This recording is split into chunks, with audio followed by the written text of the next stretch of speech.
I'm David Penn. I'm the Head of Estates and Facilities at Plymouth College of Art, and I've been there for about 5 years now. The aims and ambitions of the project were that we needed to replace some tired end-of-life buildings that were really in a poor state. The idea was to rebuild some craft workshops that were all sorts. There's all sorts in there. There was glass blowing, there's ceramics areas, there's all sorts of crafts going on in the building.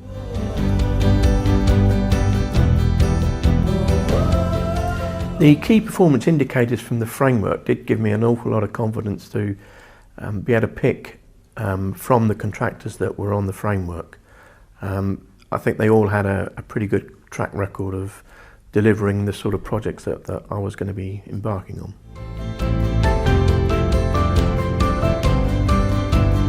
The project went very smoothly, I think due to the involvement of the framework contractors that we had. I think the team that they gave us, or that we employed, went very, very smoothly indeed. They were all very good and very professional at what they were doing.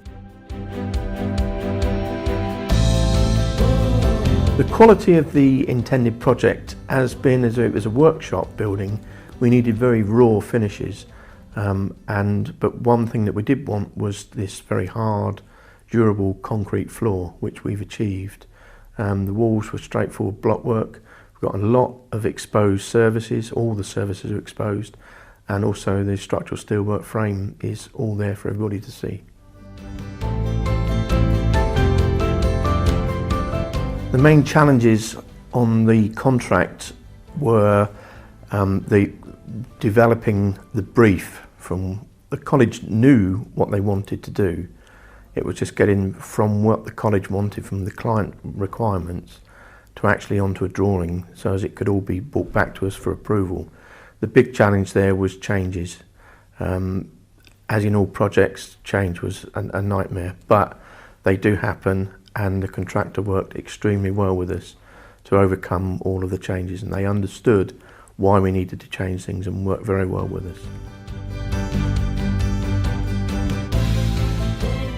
The early contractor involvement gave us the opportunity of maximising the area of the site that we were able to develop using their preferred methods of construction to give the benefit to the client.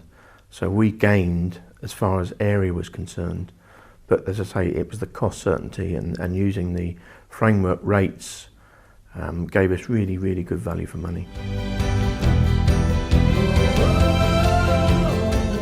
On the project, we had a new building being built up against an existing building, and there was a metre gap between the two, or perhaps just over a metre, and that was just going to become a bit of a rat run. And it was decided fairly early on that perhaps that could be incorporated into the design, and that was done very simply and very cheaply by putting a simple lean-to roof over the top of the gap between the two buildings, which has actually created quite a nice corridor for. Then it's actually being used as an art area where there are gallery space. The framework gave us the opportunity of getting from the design, moving through from the design onto site and getting the job completed in very short timescales. We didn't have chance to be able to go out, didn't have time to go out through an OJU process, so all of the contractors were pre-OJU'd, and that gave us an ideal opportunity of getting from where we were to where we wanted to be very quickly, but more importantly within a very tight budget. The contractor undertook quite rigorous value management, value engineering, whatever you want to call it. Initially, the initial costs that came back exceeded our budget, and we had to work very closely with the contractor and the design team to bring the project back onto budget. And we did that by mutual agreement. It was one finish versus another finish, and it all worked very well. The added value we got from the from the contractor was that they'd been there, they'd done it, they knew where all the pitfalls were, they knew what methods of construction would suit our site, and that's the proposal that they came back forward with, was a really good, simple solution from the contractor that really gave us the opportunity to build and maximise on the space. The two-stage approach that was adopted certainly gave us the cost certainty, and yes, we came in probably slightly under, but only marginally under our budget, which for me was really good. Collaboration on projects such as this, I think, was essential. We needed to work with a contractor and his design team. The design team understood and got to know what the college, what their requirements were, and was able to convert that into information to allow the contractor to build exactly what we wanted. The college had a live site that was fully occupied throughout the whole of this process.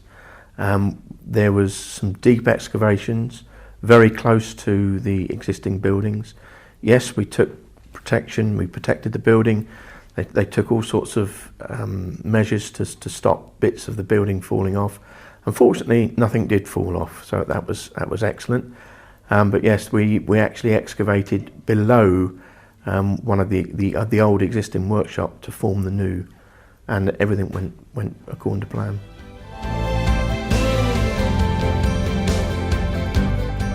The handover was extremely smooth. We were given all sorts of O&M manuals to keep us awake at night, full of really good information. We also had a number of training days with the contractor.